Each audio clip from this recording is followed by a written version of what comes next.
Les cafés reprennent vie, les objets aussi, grâce à des associations qui militent contre l'obsolescence programmée. Ce week-end, à Sensey-les-Mâcons, un grand rassemblement est organisé à l'initiative de plusieurs bénévoles qui veulent réparer un maximum d'objets défectueux et qui militent pour la préservation des ressources. Alexandre Baudran, Loïc Ebache.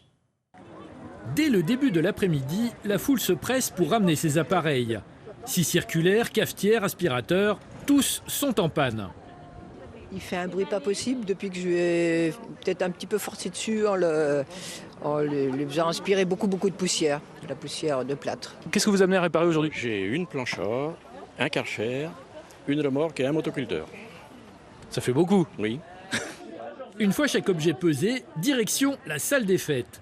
À l'intérieur, plus de 150 magiciens pour tenter un miracle, redonner vie à une tonne de matériel en une demi-journée.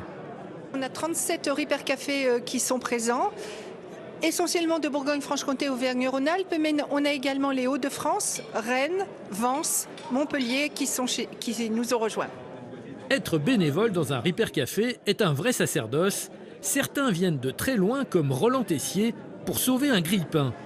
On vient pas que pour ça, on est quand même venu surtout pour la rencontre, pour rencontrer les collègues des autres Repair Café et ça c'est vraiment très motivant. Et voir qu'on n'est pas les seuls et qu'il y a une grande dynamique avec un grand mouvement qui va dans le même sens, c'est vraiment très intéressant.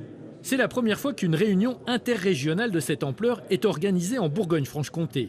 Une occasion que le fondateur de Halte à l'obsolescence programmée n'a pas voulu manquer.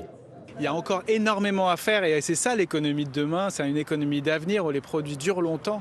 C'est une économie qui a beaucoup plus de sens que l'économie du jetable actuellement.